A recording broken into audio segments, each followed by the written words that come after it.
Hope they do well for you and for me. As a matter of fact, the hell with you. I hope they do well for me.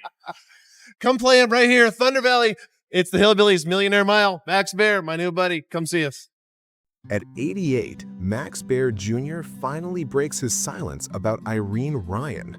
Born Maximilian Adelbert Baer Jr. on December 4, 1937 in the lively city of Oakland, California, this man's story began under a legendary shadow. His father, Max Baer Sr., wasn't just any boxer.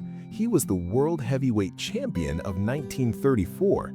The guy was known for his thunderous punches and that unforgettable victory over Primo Carnera, which made him a household name across America. But fame can be a double-edged sword. Max Sr.'s larger-than-life personality, tough spirit, and fame set sky-high expectations for his son. The spotlight was always burning bright, and young Max grew up surrounded by the pressure of his father's legend. Thankfully, his mother, Mary Ellen Sullivan, was the calm in the chaos. She kept the family grounded with her strong sense of discipline, compassion, and focus on education.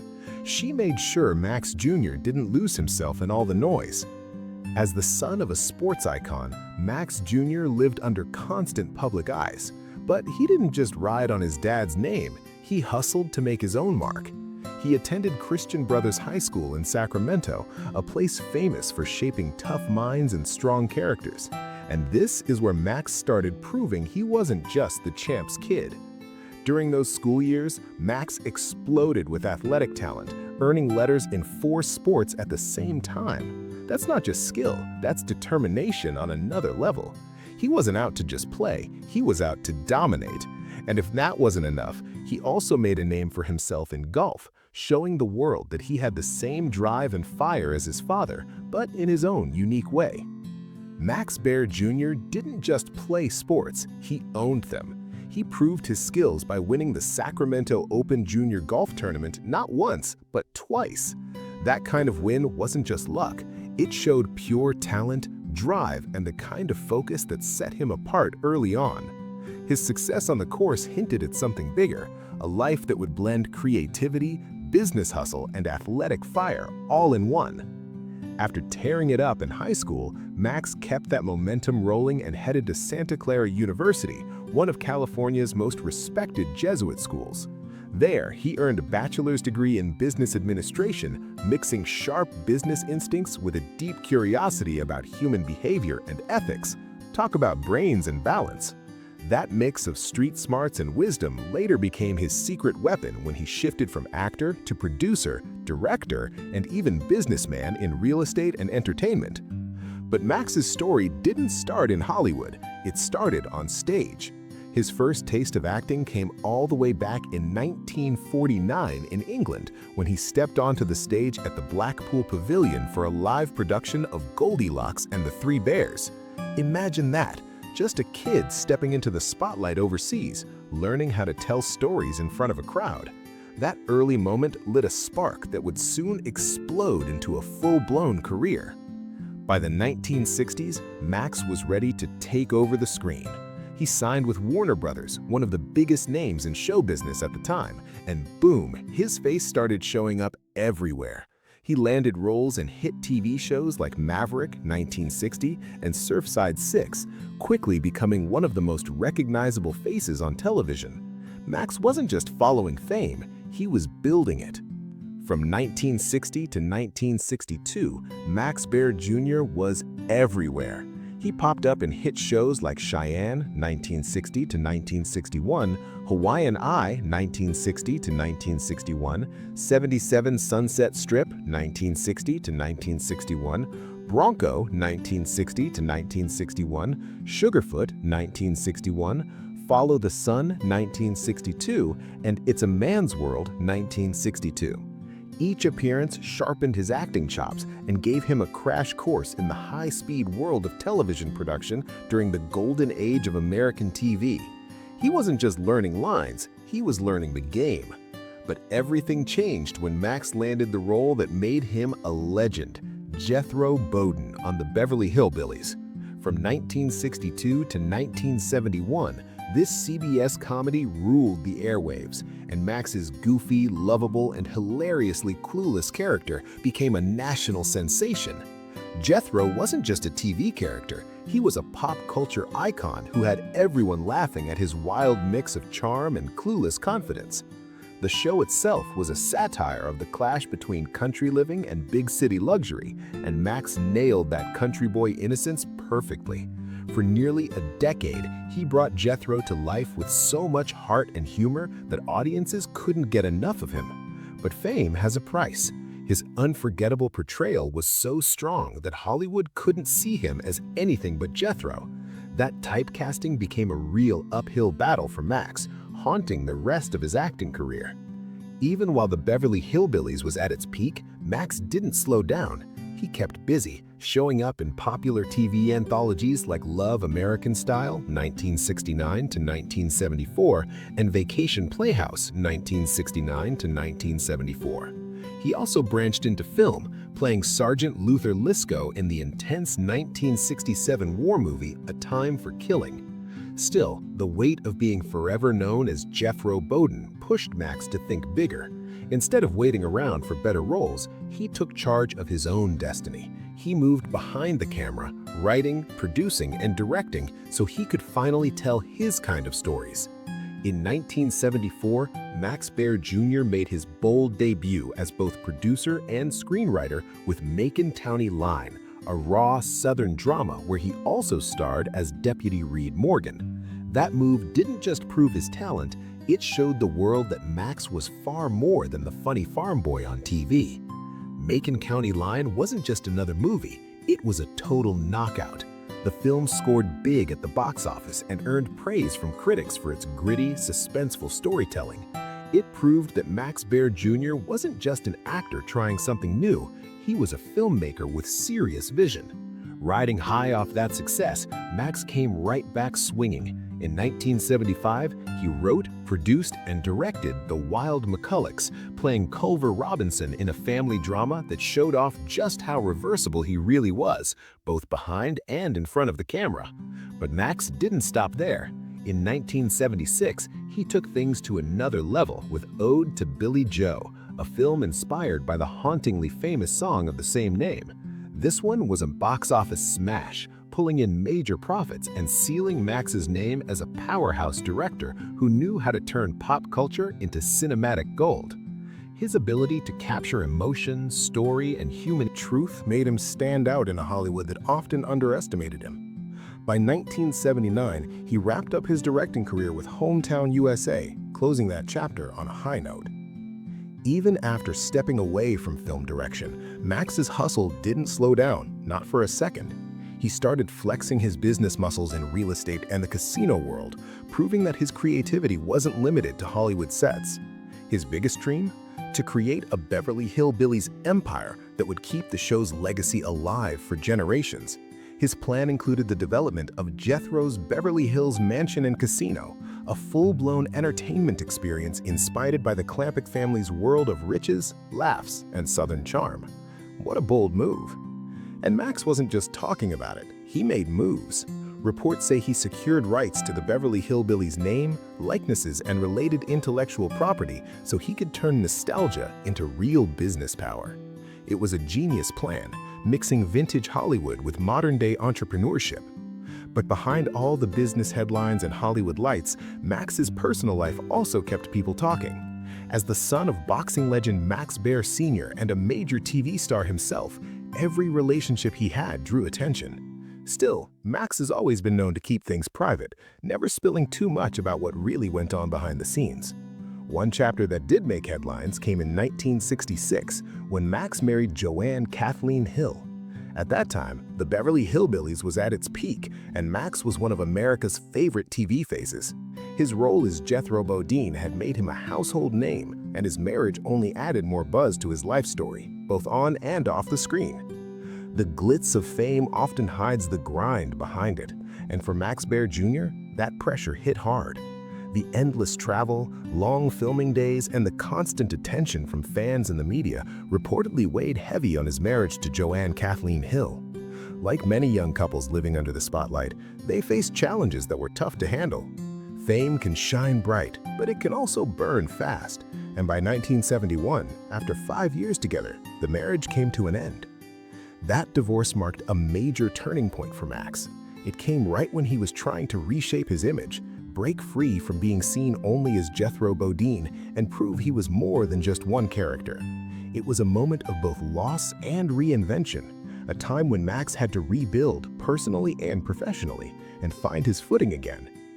After the split, Max chose not to remarry, but his name still kept popping up in tabloids and headlines. He was linked to several high-profile women, each connection stirring curiosity from fans and reporters alike. One of the most talked about relationships was with Victoria Principal, a stunning actress, entrepreneur, and author, best known for her role on the hit TV show Dallas. Their romance caught the public's eye instantly, as both were successful, glamorous, and constantly in the spotlight. Max was also rumored to have been involved with model Cher Aridas, further adding to his reputation as someone who seemed drawn to beautiful and well-known women. His love life became part of Hollywood's favorite gossip, and people couldn't stop speculating about who'd be seen next. However, things took a serious turn years later. In 2005, Victoria Principal publicly claimed that during their relationship, Max had allegedly assaulted her. The allegation shocked fans and stirred controversy, putting a shadow over what had once been one of the most talked about Hollywood romances of its time. The allegation reignited public attention toward Max Baer Jr., pulling his name back into headlines decades after his television glory days. The media buzzed with renewed curiosity about his past relationship with Victoria Principal, dissecting every detail and rumor. But Max didn't stay silent. He came out strong, firmly denying the claims and standing by his word that they were completely untrue. No criminal charges or convictions ever followed, and Max consistently rejected any suggestion that he had ever acted in the way he was accused of. The whole ordeal showed just how messy and complicated life can get when personal relationships play out under the spotlight. When two people remember events differently and the world's watching, the truth can get tangled fast. For Max, it was a sharp contrast to the easygoing, funny image he'd built through his role as Jethro Bodine, the happy, simple country boy America adored. Suddenly, the man who made millions laugh was at the center of a story that was anything but lighthearted. That experience changed Max in a big way. It made him pull back from the public eye even more, leaning into his love for business, real estate, and investments instead of Hollywood's chaos. Privacy became his new peace, and he built a quiet life away from flashing cameras and endless gossip. Now, at 88 years old, Max Baer Jr. has reached a point where reflection comes easier than reaction. He's lived through fame, controversy, heartbreak, and reinvention, and through it all, he stayed true to himself. Known to generations as Jethro Bodine from the Beverly Hillbillies, Max carries both the blessing and the burden of that role. And in his later years, he's finally opening up, speaking with rare honesty about the people and one woman in particular who helped shape his incredible journey. Irene Ryan, the unforgettable granny from the Beverly Hillbillies, was nothing like the sweet, harmless old lady America fell in love with on screen. Behind the scenes, she was fierce, focused, and sharp as a knife. Max Baer Jr. didn't sugarcoat it when he spoke about her. He said she was sharp, demanding, and tougher than almost anyone I've ever known. When he first met her, he was still a young, nervous actor stepping into a world full of big personalities and veteran stars, and Irene immediately stood out as a force to be reckoned with. By the time Max arrived on set, Irene had already conquered vaudeville, radio, and film. She was a true survivor of old-school showbiz. She'd seen it all, the highs, the heartbreaks, and the constant grind that came with staying relevant in Hollywood. She didn't have time for nonsense or fake charm, and she definitely didn't put up with anyone who wasn't serious about their work. Max admitted, "I was young and she could see right through me." He said, "She knew when you were acting and when you were faking it." That honesty might have scared him at first, but it ended up shaping him into the professional he became. Irene demanded excellence, no cutting corners, no half-hearted performances. If you were lazy, she spotted it instantly. But if you showed respect for the craft, she gave yours right back. Max said that even though she had that strict, no-nonsense reputation, there was another side to her, one that only a few lucky people got to see. When the cameras stopped rolling, Irene's tough exterior would melt into something softer. She had this razor-sharp, dry humor that could catch anyone off guard. Max remembered her sitting around between takes, cracking jokes and sharing wild vaudeville stories that would make your hair stand on end. Beneath all that toughness, there was a warmth that ran deep, proof that Granny wasn't just a TV legend, but a real powerhouse of heart and grit. Max Baer Jr. revealed that Irene Ryan's toughness came from a lifetime of hard lessons.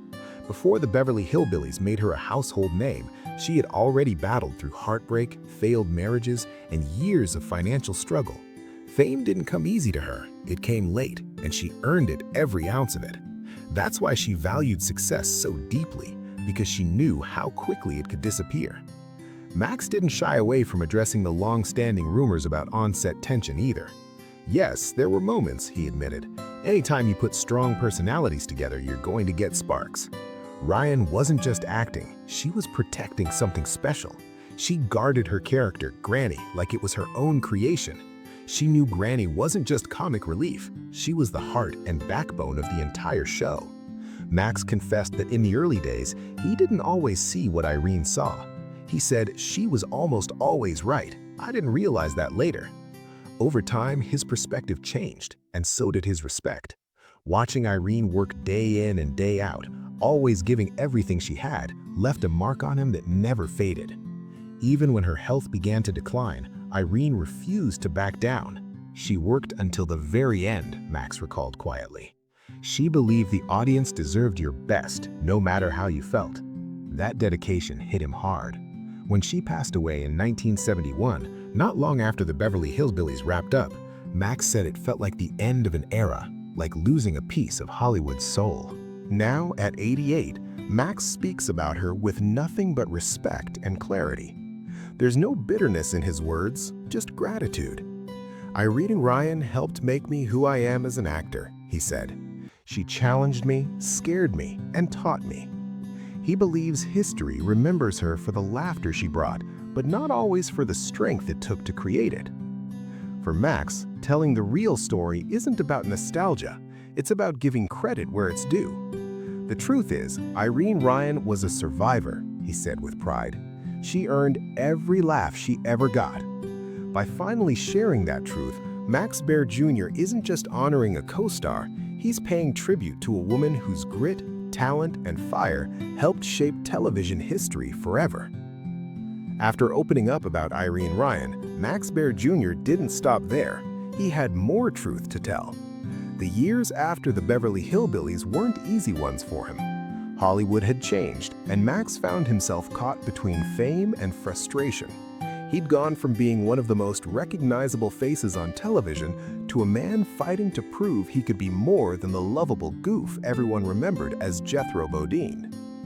He admitted that life after the show tested him in ways he never expected. Studios didn't know what to do with him. Every producer only saw Jethro. Offers dried up, roles vanished, and Max realized he'd been trapped by his own success. "I thought the phone would keep ringing," he once said, but it stopped, just like that. It was a harsh wake-up call that forced him to rethink everything.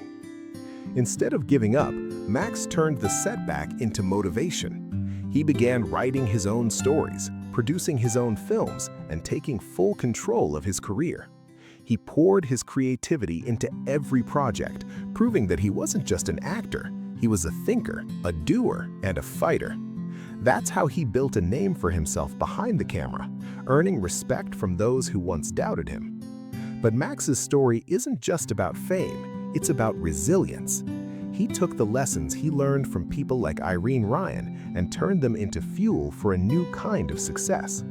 While others faded away after their TV glory days, Max kept reinventing himself, moving into real estate, entertainment ventures, and even casino projects.